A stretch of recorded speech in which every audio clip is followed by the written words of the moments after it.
Assalomu alaykum, hurmatli kuzatuvchilar.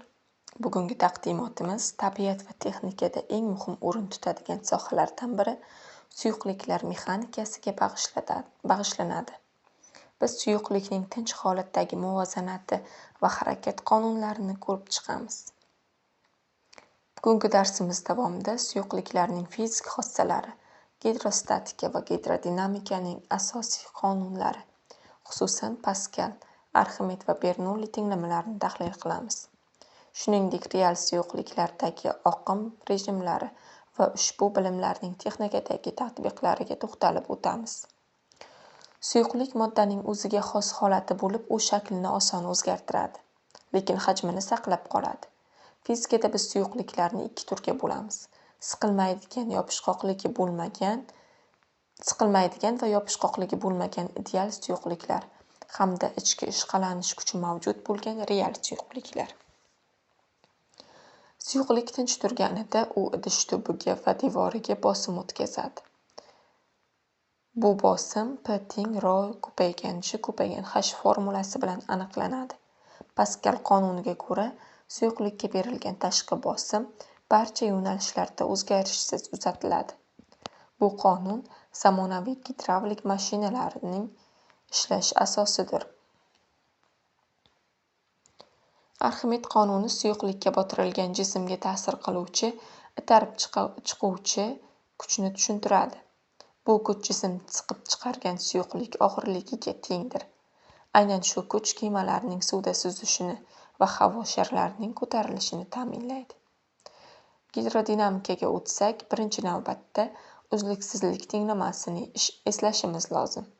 Bu qonuniyatga ko'ra, quvur qanchalik tor bo'lsa, suyuqlik oqimi tezligi shunchalik yuqori bo'ladi. Buni oddiy bog' shlangining uchini qisganimizda suv tezroq otilishida kuzatishimiz mumkin. Bernoulli tenglamasi suyuqliklar mexanikasining oltin qoidasi hisoblanadi. U energiyaning saqlanish qonunini suyuqlik oqimi uchun ifodalaydi. Tenglamaga ko'ra, oqim tezligi ortgan joyda statik bosim kamayadi. Ushbu effekt hayotimizda juda keng qo'llaniladi. Masalan, samolyot qanotining yuqori qismidagi havo tezroq harakatlanadi. Natijada bosim kamayadi va ko'tarish kuchi hosil bo'ladi. Suyuqlik harakati har doim ham bir xil bo'lmaydi. Past tezliklarda oqim tartibli, ya'ni laminar bo'ladi. Tezlik oshishi bilan oqim tartibsiz va uyurmali, ya'ni turbulent holatga o'tadi. Bu rejimni aniqlashda Reynolds soni muhim parametr hisoblanadi. Real suyuqliklar harakatlanganda ularning qatlamlari orasida ichki ishqalanish kuchi yuzaga keladi. Bu xususiyat yopishqoqlik deyiladi.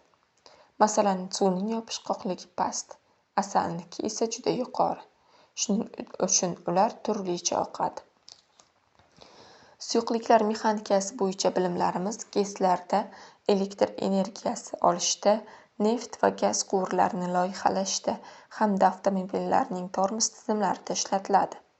Hattoki tibbiyotda qon aylanish tizimini o'rganishda ham ushbu qonunlarga tayanamiz. Xulosa qilib aytganda, suyuqliklar mexanikasi bizni qurshab turgan dunyoni tushunish va murakkab texnologiyalarni yaratish uchun poydevordir. E'tiboringiz uchun rahmat. Agar savollaringiz bo'lsa, kommentariyada yozib qoldirishingiz mumkin.